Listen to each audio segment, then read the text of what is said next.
My name is Mitchell Avery, and I've spent 23 years of marriage believing I understood the woman sleeping next to me. I'm 48, a commercial insurance adjuster who investigates fraud for a living. Ironic, considering I was about to uncover the biggest deception of my career, and it wasn't happening in some stranger's claim file. It started with small things. Laurel, my wife of 23 years, began working late more often. She'd text me around 6. Working late, don't wait up. Nothing unusual there. She's the office manager at Midwest Medical Billing, and healthcare paperwork never sleeps. But then she started locking her home office door. When I asked why, she'd snap, "You wouldn't understand my world anymore, Mitchell. I need privacy." Privacy. From her husband of 2 decades. Laurel is 46, still attractive with shoulder-length blonde hair she started highlighting more frequently. She'd always been particular about her appearance, but lately she was buying new clothes, expensive ones. When I questioned a $300 charge at Nordstrom, she rolled her eyes. "God, Mitchell, you're like a forensic accountant. Can't I buy a decent blouse without an interrogation?" Our son Dylan, 20 years old and still living at home while attending community college, seemed oblivious to the tension. He's what you'd call a golden boy. 6 feet tall, dark hair, charming smile that got him out of trouble throughout high school. Maybe too charming. Dylan had a way of making people do things for him, especially his mother. The financial irregularities caught my attention first. Joint credit card charges I didn't recognize. Cash withdrawals Laurel couldn't explain. When I asked about Dylan's tuition payment, supposedly late again, she became defensive. "I handled it," she said, not looking up from her laptop. "Don't worry about it." But worrying about money is literally my job. I investigate insurance fraud, which means I notice patterns, inconsistencies, things that don't add up. Our household expenses had increased by nearly 40% over 6 months, yet Laurel claimed nothing had changed. My best friend Carter, an ex-cop who now runs a private security company, listened to my concerns over beers at Murphy's Tavern. "Sounds like she's having an affair," he said, cutting straight to the point. Classic signs: new clothes, working late, secretive about money. "Maybe," I said, though the thought made my stomach clench. "But with who? Her office is all women except for her boss, and Mr. Stein is 70 and married." Carter shrugged. "Could be someone from outside work. Want me to tailor?" "No," I said quickly. "That's too far. I just need to know what's happening in that office." Carter leaned back, studying me.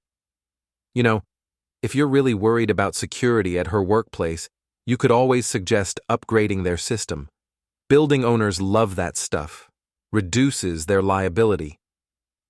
The idea stuck. 3 days later, I approached the building owner, Mrs. Patterson, about installing security cameras in the common areas and individual offices. I explained that medical billing companies were frequent targets for data theft, and proper surveillance would protect everyone. She agreed immediately and even signed a written authorization for the installation. I hired Carter's company to install the system, making sure everything was completely legal. The camera in Laurel's office was positioned to monitor the entrance and desk area, standard security placement.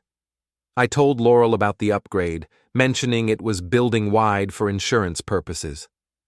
"Fine," she said dismissively, "as long as it doesn't interfere with my work." For 2 weeks, nothing unusual appeared on the feeds. Laurel arrived at 8, worked at her desk, took lunch breaks, left around 5:30. Normal office behavior. Then came Thursday night. Laurel's text arrived at 6:15. "Working late. Don't wait up." I waited until 7:30 before checking the camera feed from my laptop. The office was dark except for one desk lamp. I expected to see Laurel hunched over paperwork, maybe with a coworker helping with month-end reports. Instead, I saw my 20-year-old son Dylan walking through the office door. My breath caught. Dylan closed the door behind him and walked directly to where Laurel sat. He pulled up a chair, not across from her desk, but right beside her. close enough that their knees were almost touching. I stared at the screen, my hands trembling slightly as I adjusted the volume. Their voices were low, but the audio was clear enough. "Did you get it?" Dylan asked. "It's handled," Laurel replied. "But this has to stop, Dylan. I can't keep doing this." "You don't have a choice," he said, leaning closer. "We both know what happens if Dad finds out." My world tilted. I watched my wife and son sitting intimately close, speaking in hushed tones about secrets they were keeping from me. The conversation continued for another 10 minutes, but I couldn't process the words. All I could see was the body language, familiar, comfortable, conspiratorial. When Dylan finally left, he kissed Laurel on the cheek. Not a quick peck, but a lingering gesture that lasted several seconds. I closed the laptop and sat in the dark for an hour, trying to make sense of what I'd witnessed. Part of me wanted to storm over to the office, confront them both, demand explanations. But my professional training kicked in. In fraud investigation, you never reveal your evidence until you have the complete picture. Premature confrontation only gives the guilty parties time to destroy evidence and coordinate their stories. I needed more information. Over the next 3 days, I meticulously reviewed our financial records. What I found made my stomach turn. For the past 8 months, Laurel had been making regular transfers from our joint savings account, transfers I'd never authorized. The amounts varied, but they totaled nearly $15,000. I traced the money. It was going to pay Dylan's tuition, his rent for an apartment I didn't know he had, and various other expenses. All funded by money Laurel was secretly moving from our joint accounts. But that wasn't the worst part. The worst part was the timing. The transfers always happened within 24 hours of Dylan's visits to Laurel's office. I made copies of everything: bank statements, credit card records, the security footage. Then I did something I'd never imagined doing. I called a divorce attorney. Attorney Sarah Marks had handled enough messy divorces to recognize the look on my face when I walked into her office Friday morning. I'd called ahead, explaining only that I needed to discuss urgent family legal matters involving potential financial misconduct. "Mr. Avery," she said, gesturing to a chair across from her polished desk, "what can I help you with?" I'd rehearsed this conversation, but actually saying the words felt surreal.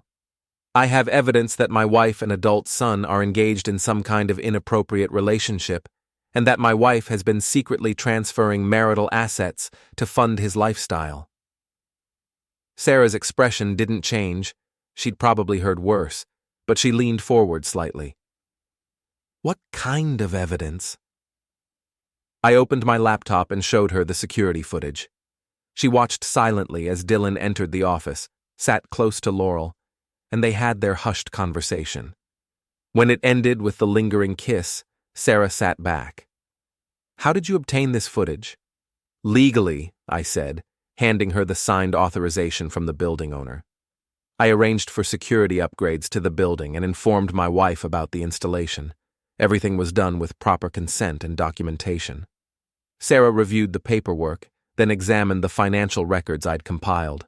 She spent 20 minutes going through bank statements, highlighting transfers and dates. "This is substantial," she said finally. $15,000 moved without your knowledge or consent from joint accounts. In Missouri, that's considered dissipation of marital assets. Combined with the video evidence suggesting an inappropriate relationship between your wife and son, you have grounds for immediate legal action." "What are my options?" "Several," Sarah said, making notes. "First, we file for emergency separation with temporary restraining orders to prevent further asset transfers. Second, we petition for exclusive use of the marital home. Third, we document everything for potential civil action regarding the misappropriated funds." She looked up from her notes. "But I have to ask, are you certain you want to proceed? Once we file these papers, there's no going back. Your marriage will effectively be over." I thought about Laurel's dismissive attitude, her secretiveness, the way she'd been treating me like an outsider in my own home. Then I thought about Dylan's entitled smirk and the casual way he'd kissed her cheek. "I'm certain," I said. Good. I'll need you to sign some documents and provide a retainer. We'll file everything Monday morning, and your wife will be served at her workplace. After leaving Sarah's office, I drove to see Dr. Jennifer Kim, a family therapist who specialized in boundary violations and relationship trauma. I'd found her through the state licensing board, specifically looking for someone who dealt with complex family dynamics. Dr. Kim was in her 50s, with graying hair and kind but sharp eyes. Her office was decorated with diplomas and certificates, including specialized training in family systems therapy. "Mr. Avery," she said after I'd explained the situation, "what you're describing sounds like a significant boundary violation within your family system. The financial component adds another layer of complexity." "I need to understand what I'm dealing with," I said. Are they having an affair? Is that what this is?" Dr. Kim chose her words carefully. "Without examining all parties, I can't make definitive diagnoses. But what you've described, the secretive meetings, financial transfers, intimate body language, suggests at minimum an inappropriate emotional relationship with concerning elements." She recommended individual counseling for me to process the trauma, and suggested that any future contact with Laurel or Dylan should be mediated through legal channels until the situation was resolved. "The most important thing right now is protecting yourself emotionally and financially," she said. "You've been betrayed by the two people who should be most trustworthy in your life. That's a profound trauma that will take time to heal." I spent the weekend in a strange state of calm. I'd made my decisions and set things in motion. Now I just had to wait. Saturday evening, Laurel worked late again. I checked the security feed and watched Dylan arrive at 7:30. This time, their conversation was more animated. Dylan seemed agitated, gesturing with his hands. Laurel kept shaking her head. "I can't get any more," she said. "Mitchell's been asking questions about the accounts." "Then we need to be smarter about it," Dylan replied. "There are other ways." "Like what?" "The house is in both your names, right? We could look into a home equity line of credit. He wouldn't have to know until after it's approved." I felt sick. They were planning to leverage our home, the house I'd been paying the mortgage on for 15 years, to fund whatever scheme they were running. That's when I knew I'd made the right decision. Monday morning, I went to work as usual. I'm based out of a small office in downtown Clayton, handling commercial property claims for Midwest Mutual Insurance. My colleagues, Janet, Bob, and Steve, knew something was wrong but didn't press for details when I explained I was dealing with family issues. Around 11, my phone rang. Laurel's name appeared on the screen. "Mitchell," she said, her voice tight with panic. "I need to talk to you. Now." "I'm at work, Laurel. Can it wait until tonight?" "No, it can't wait. I was just served with legal papers. What the hell is going on?" I'd been dreading this moment, but also anticipating it. "We need to have a serious conversation about our marriage and our finances. And about Dylan." There was a long pause. "What about Dylan?" "I think you know exactly what I'm talking about." Another pause, longer this time. "I'm coming to your office." "No," I said firmly. "We'll discuss this through our attorneys. Sarah Marks is representing me. Have your lawyer contact her to schedule a meeting." "Mitchell, please." I hung up. Within an hour, my phone was buzzing with texts from Dylan. "Dad, what's going on? Mom is freaking out. Call me back. This is crazy." I didn't respond to any of them. The meeting took place Wednesday afternoon in Sarah Marks' conference room. Laurel arrived with her hastily hired attorney, a nervous-looking man named David Ross, who specialized in family law, but clearly wasn't prepared for what he was walking into. Laurel looked terrible. Her usually perfect hair was disheveled, her makeup couldn't hide the dark circles under her eyes, and her hands shook slightly as she sat across from me. She kept glancing at me like she was seeing a stranger.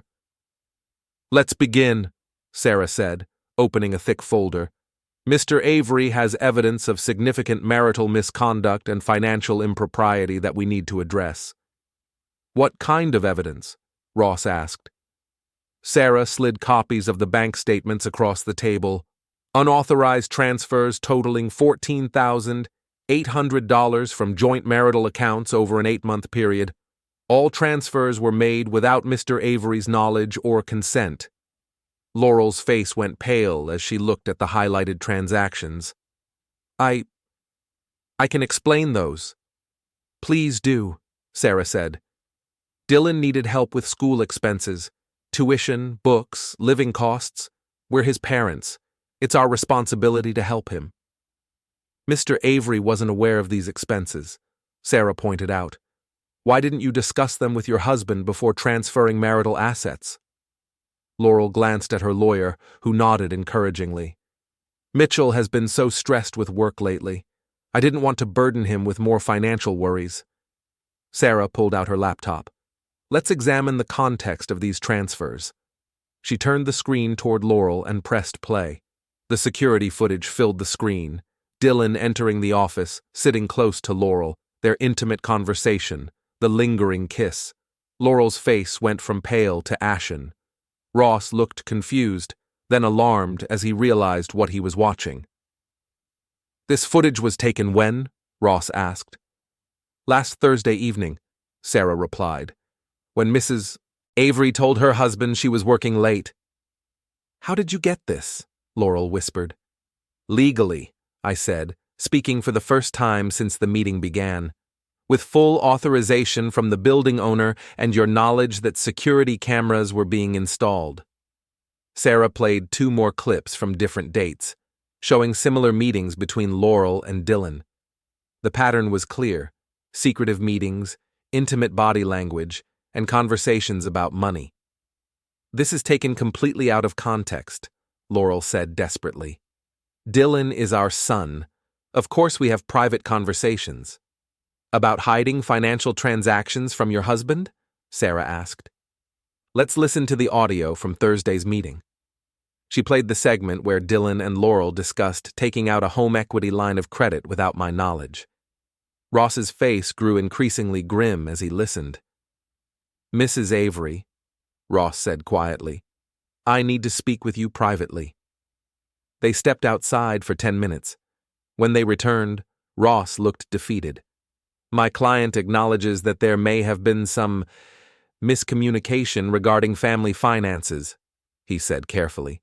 "She's prepared to discuss reimbursement for any unauthorized transfers." "That's a start," Sarah said. "But there's also the matter of the inappropriate relationship between Mrs. Avery and her adult son." "There is no inappropriate relationship," Laurel said, her voice rising. "Dylan is my son. I was helping him through a difficult time." "By meeting him secretly in your office after hours?" Sarah asked. "By allowing intimate physical contact? By conspiring to hide financial transactions from your husband?" Laurel looked at me with something approaching desperation. "Mitchell, please. You know me. You know I would never. What you're suggesting is sick." For a moment, I almost felt sorry for her. This was the woman I'd loved for over 20 years. The mother of my child, my partner in building a life together. But then I remembered the casual way she'd dismissed my concerns, her secretiveness, the entitled way Dylan had talked about manipulating our finances. "I know what I saw, Laurel," I said quietly, "and I know what I heard. The question now is what we do about it." Sarah laid out the terms: immediate separation with Laurel moving out of the marital home, all joint accounts frozen except for basic living expenses, full financial disclosure from both Laurel and Dylan, no contact between Laurel and Dylan except through supervised family counseling if they chose to pursue it. "And if we don't agree to these terms?" Ross asked. "Then we proceed to court," Sarah said, "with all the evidence, including the video footage, becoming part of the public record." Laurel's face crumpled. "You'd really do that? You'd humiliate me publicly over this misunderstanding?" "You humiliated yourself, Laurel," I said. "I'm just protecting what's left of my life." The meeting ended with a temporary agreement. Laurel would move out by the weekend and begin paying back the transferred money. Dylan would have no access to any family financial accounts. All future communication would go through our attorneys. As everyone packed up their papers, Laurel made one last attempt. "Mitchell, can we talk? Just for 5 minutes? Alone?" I looked at her, really looked at her, for the first time in months. The woman sitting across from me seemed like a stranger wearing my wife's face. "No, Laurel," I said. "We're done talking." Dylan called me Thursday night, 3 hours after the meeting ended. I almost didn't answer, but curiosity got the better of me. "Dad, this is insane," he said without preamble. "You're destroying our family over nothing." "Nothing?" I kept my voice level. "Is that what you call secretly meeting with your mother and planning to take out loans against my house?" "That's not what happened. Mom was helping me with some financial problems and we were trying to figure out solutions. There's nothing weird about that." "Financial problems you didn't think to discuss with me?" "You've been so stressed lately and Mom said—" "Mom said what exactly?" Dylan paused. "She said you wouldn't understand, that you'd overreact." "Like I'm overreacting now?" "Yes, you're acting like we committed some crime. Mom was just being a good parent." I thought about the footage, the intimate way they sat together, the kiss, the secretive conversations. "Dylan, what you and your mother have been doing isn't normal parent-child behavior." "What's that supposed to mean?" "It means you're 20 years old and you were meeting your mother in secret, accepting money transfers you knew I wasn't aware of, and planning to manipulate our family finances behind my back. How does that sound like normal behavior to you?" "God, Dad, you make everything sound so sinister. Mom loves me. She wants to help me succeed." "By lying to me? By hiding things from me? By making me feel like an outsider in my own family?" Dylan's voice hardened. "Maybe if you weren't such a control freak about money, we wouldn't have to hide anything." That's when I knew the conversation was pointless. Dylan couldn't see anything wrong with what they'd done. In his mind, he was entitled to whatever help he wanted, and I was the problem for questioning it. "Dylan," I said, "until you can acknowledge that what you and your mother did was wrong, we have nothing to discuss." "Fine," he snapped, "but don't blame me when you end up alone because you couldn't handle your family loving each other." He hung up. Friday evening, Laurel came to collect her belongings. I'd changed the locks that morning and left her things packed in boxes on the front porch. She rang the doorbell repeatedly, but I didn't answer. Eventually, I heard her loading boxes into her car and driving away. Saturday morning brought an unexpected visitor. Debbie Morrison, Laurel's closest friend for over a decade, stood on my doorstep, holding a coffee tray and wearing a determined expression. "Mitchell," she said, "we need to talk."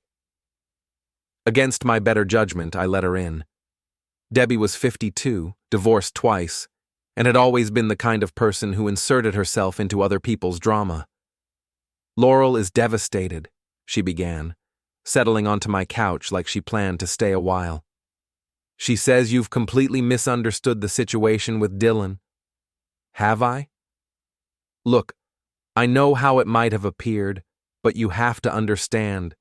Dylan has been struggling. He's had some problems with depression, anxiety about school, money troubles.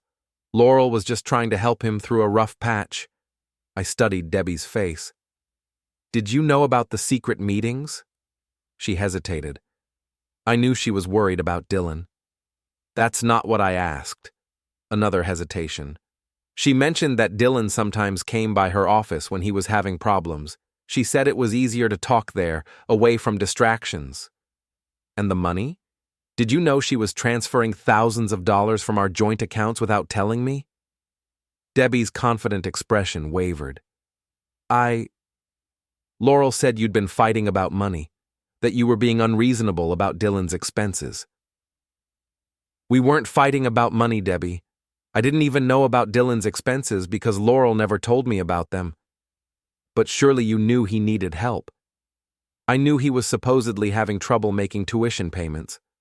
What I didn't know was that Laurel was secretly funding an apartment for him, paying all his bills, and planning to take out loans against our house to continue supporting him. Debbie looked uncomfortable. Maybe there was some miscommunication. There was no miscommunication. There was deception, deliberate, sustained deception. I walked to my laptop and pulled up one of the security videos. Would you like to see how your best friend and my son behave when they think no one is watching? Debbie watched in silence as Dylan entered the office, sat intimately close to Laurel, and they had their conspiratorial conversation. When Dylan kissed Laurel's cheek at the end, Debbie's face went pale. That's not normal," she whispered. "No, it's not." Debbie left without finishing her coffee. I never heard from her again. 2 weeks after Laurel moved out, I received a call from Carter. He'd been monitoring some online activity related to my situation. Apparently, Laurel and Dylan had been posting on social media, painting themselves as victims of my unreasonable behavior. "You need to see this," Carter said, arriving at my house with printouts of Facebook posts and Instagram stories. Laurel's posts were carefully crafted to generate sympathy. Going through a difficult divorce. Sometimes people change, and you don't recognize the person you married. Grateful for my son's support during this challenging time. Dylan's posts were more direct. "My dad has lost his mind. He's destroying our family because he can't handle my mom and me being close. Some people are just too insecure to understand real family love." They were building a narrative that painted me as a jealous, controlling husband who couldn't handle his wife's relationship with their son. Friends and acquaintances were commenting with support for Laurel, expressing shock at my sudden change in behavior. "They're playing the victim card," Carter observed. "Classic manipulation tactic." "Let them," I said. "I have something better than social media posts." I'd been working with Sarah Marks to prepare a comprehensive legal response that would make all our evidence public record. But I'd also been planning something more immediate and personal. Monday morning, I drove to Midwest Medical Billing. I'd called ahead and arranged a meeting with the office manager, Laurel's replacement, a competent woman named Patricia, who'd been brought in to handle the transition. "Mr. Avery," Patricia said, "I'm sorry about the circumstances, but I wanted to thank you for the security system installation. It's already proven valuable." "Actually, that's what I wanted to discuss with you," I said. "I think your staff should be aware of some security concerns that came to light during the monitoring period." I showed Patricia selected portions of the security footage, the parts that clearly showed Dylan entering the office after hours and having private meetings with Laurel. I explained that these meetings had been happening without building management's knowledge and that they'd involved discussions of financial misconduct. Patricia was horrified. She was allowing unauthorized access to our office, after hours, without permission? "It appears so. I thought you should know in case there are any questions about data security or client confidentiality." Patricia immediately called a staff meeting. By Tuesday morning, everyone at Midwest Medical Billing knew that Laurel had been secretly meeting with her son in the office, and that it had involved some kind of financial impropriety. Wednesday, I received a call from Dylan. "What did you do?" he demanded. "Mom's former co-workers are treating her like she's some kind of criminal." I shared relevant security information with the building management, I said calmly. They had a right to know about unauthorized after-hours access. "You're trying to destroy her reputation." "I'm protecting myself and ensuring that the truth is known. If that damages her reputation, maybe she should have thought about that before deceiving me." "This is sick, Dad. You're acting like a psychopath." "No, Dylan. A psychopath would have done much worse." Thursday brought the most satisfying call of all. Sarah Marks informed me that Laurel's attorney had contacted her about a settlement proposal. "She wants to avoid going to court," Sarah explained. "She's offering to pay back the full amount of the transferred funds plus interest, and she's agreeing to all our terms regarding the divorce settlement."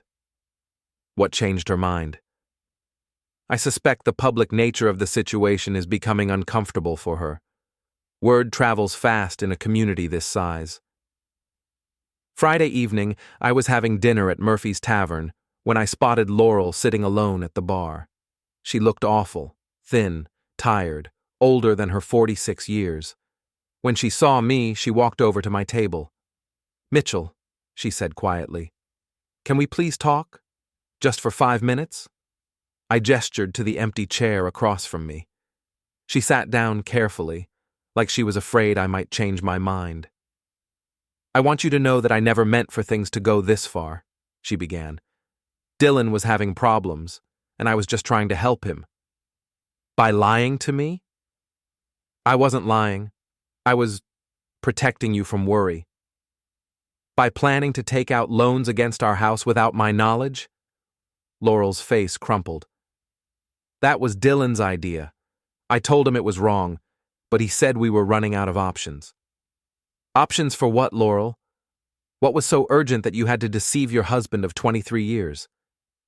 She was quiet for a long moment. "Dylan owes money to some people. Bad people.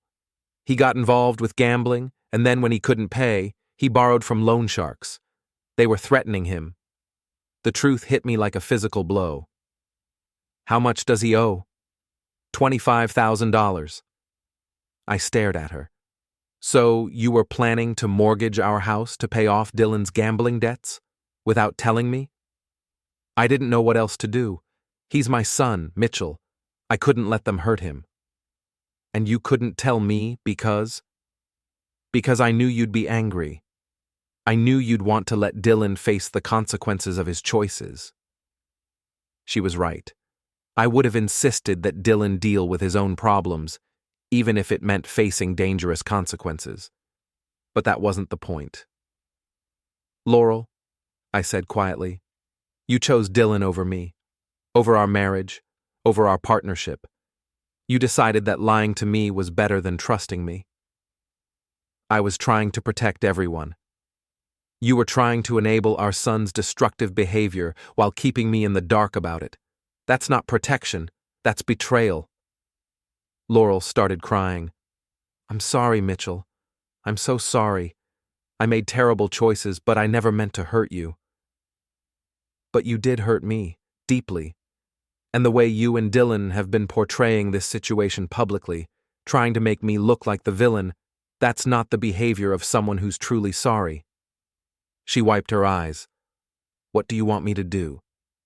"I want you to sign the settlement agreement and stop pretending you're the victim in this situation. I want Dylan to face the consequences of his choices without any more help from you, and I want both of you to leave me alone." Laurel nodded miserably. "The settlement papers will be signed tomorrow." She stood to leave, then turned back. "For what it's worth, Mitchell, you were a good husband. I'm sorry I wasn't a better wife." After she left, I sat at the table for another hour, processing the conversation. 25,000 in gambling debts, loan sharks. The secret meetings hadn't been about an inappropriate relationship. They'd been about Dylan manipulating his mother into funding his dangerous lifestyle. In some ways, that was worse. The divorce was finalized 3 months later. Laurel kept her promise. She signed the settlement agreement, paid back the transferred funds with interest, and stopped posting victim narratives on social media. Dylan disappeared from my life entirely, which was exactly what I wanted. I kept the house, most of our assets, and my dignity. Laurel moved to an apartment across town and found a new job at a smaller medical practice. According to mutual acquaintances, Dylan moved to Kansas City, presumably to escape his creditors or start fresh somewhere else. The story should have ended there. In most divorces, people move on, rebuild their lives, and eventually the drama fades into memory.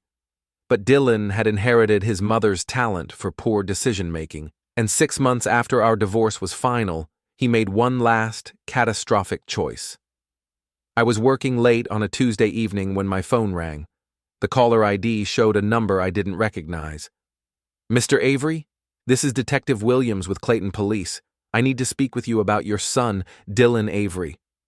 My stomach dropped. "What's happened?" He's been arrested for attempted fraud. He tried to forge your signature on a home equity loan application, claiming to be acting with your power of attorney. I sat down heavily. Is he in jail? He's being held pending arraignment. The bank caught the forgery attempt and called us. We have him on security camera submitting the false documents. The next morning, I met with Detective Williams to give a statement. Dylan had apparently returned to town desperate for money and decided to try one last scheme to access what he thought was family money.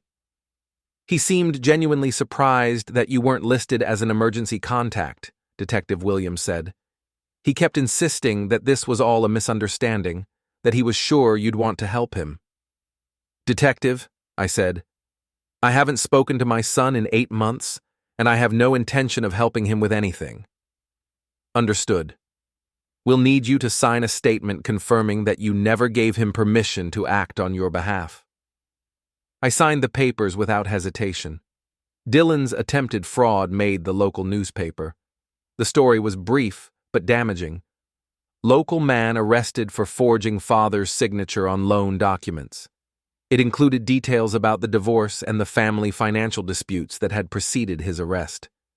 Laurel called me that evening, sobbing. Mitchell, please, she begged. I know you hate us, but Dylan is still your son. He's going to prison if someone doesn't help him. Good, I said. How can you say that? Because it's true. Dylan has been making destructive choices for years, and you've been enabling him every step of the way. Now he's facing the consequences of those choices. It's called accountability. He could get 5 years for this. Then maybe he'll learn something. Laurel was quiet for a moment. I know you think I'm a terrible person. Laurel, I interrupted, I don't think about you at all anymore. She hung up. Dylan was sentenced to 18 months in federal prison for attempted fraud. He also faced civil penalties and a permanent felony record. Laurel attended every court hearing, but I stayed away. My former family had made their choices, and now they were living with the results. 1 year after my divorce was final, I was having lunch at Murphy's Tavern when I overheard a conversation at the next table. 2 women were discussing Laurel's situation. I heard she had to declare bankruptcy, one said. Between the legal fees for Dylan and losing her house, she's lost everything. I still can't believe what she did to Mitchell, the other replied. He seemed like such a nice man. My husband says Mitchell's doing well. He bought a new house, got promoted at work. Sometimes the good guys actually win. I finished my lunch and left without acknowledging the conversation, but I felt a deep sense of satisfaction. The truth had a way of spreading, and the community had reached its own conclusions about who was the victim and who was the villain in our family drama. 6 months later, I received a letter from Dylan in prison. I read the first paragraph. Dad, I know you probably don't want to hear from me, but I wanted you to know that I understand now why you did what you did. Prison gives you a lot of time to think, and I've realized that Mom and I treated you terribly. We took advantage of your trust and your love, and then we tried to make you the bad guy when you stood up for yourself. I'm sorry for all of it. I put the letter in my desk drawer without reading the rest. Maybe someday I'd be ready to hear Dylan's apology, but that day hadn't come yet. 2 years after the divorce, I ran into Debbie Morrison at the grocery store. She looked embarrassed when she saw me but approached anyway.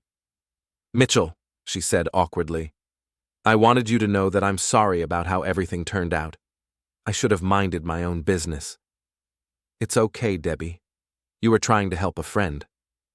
I was wrong about the situation, though. I didn't understand what Laurel and Dylan had been doing to you. Most people didn't understand at first, I said, but the truth has a way of coming out. Debbie nodded. Laurel asks about you sometimes. I think she regrets how things ended. I'm sure she does, I said. But regret doesn't undo the damage. As I drove home from the store, I reflected on how completely my life had changed. The house Laurel and I had shared was now occupied by a young couple with 2 small children. I'd moved to a smaller place closer to downtown, redecorated according to my own tastes, and established new routines that belonged entirely to me. I'd also started dating someone, a woman named Jennifer who worked as a nurse at the local hospital. She was kind, honest, and refreshingly direct about her thoughts and feelings. After years of living with deception and manipulation, her straightforward nature was like breathing fresh air. Jennifer knew about my divorce and the circumstances that led to it. She'd listened to the whole story without judgment and had made a simple observation. "It sounds like you did exactly what you needed to do to protect yourself." That evening, Jennifer and I were having dinner at my house when my phone buzzed with a text from an unknown number. The message was from Laurel. "Mitchell, I know you don't want to hear from me, but I wanted you to know that I'm getting help. I've been in therapy for 6 months, working on understanding why I made such terrible choices. I don't expect forgiveness, but I wanted you to know that I take full responsibility for destroying our marriage. You deserved better." I showed the text to Jennifer. "How does that make you feel?" she asked. "Honestly, nothing. It's too late for apologies, and I've moved on." "Are you going to respond?" "No. There's nothing left to say." I deleted the message and put my phone away. Laurel's attempt at redemption was her own journey to take, but it didn't involve me anymore. 3 years post-divorce, I was exactly where I wanted to be. I had a job I enjoyed, a relationship built on trust and honesty, and a life free from drama and deception. The betrayal that had once devastated me had ultimately freed me to build something better. Dylan was released from prison after serving 14 months. According to the grapevine, he moved to another state and was working construction while living in a halfway house. Laurel had moved in with her sister and was working part-time at a medical clinic, still struggling financially from the legal costs and bankruptcy. I felt no satisfaction in their continued struggles, but I felt no sympathy either. They had created their own problems through a series of selfish choices, and now they were dealing with the consequences. My only role in their story was as the person who had refused to enable their destructive behavior. On the 4th anniversary of the day I'd discovered Dylan in Laurel's office, I was cleaning out old files when I came across the folder containing all the evidence from my divorce case. The bank statements, the security footage, the legal documents, all the proof of their betrayal and my methodical response to it. I carried the folder outside and burned it in my fire pit. I didn't need the evidence anymore, and I didn't want the reminder of that dark period in my life. The flames consumed the papers quickly, turning years of pain and anger into ash that scattered in the evening breeze. Jennifer found me there an hour later, staring into the fading embers. "Burning bridges?" she asked, settling into the chair beside me. "More like burning the past," I said. "I don't need to carry it anymore." "Good," she said, taking my hand. "The future is much more interesting anyway." She was right. The revenge I'd taken against Laurel and Dylan hadn't been dramatic or violent. It had been methodical, legal, and devastatingly effective. I'd protected myself, exposed their deception,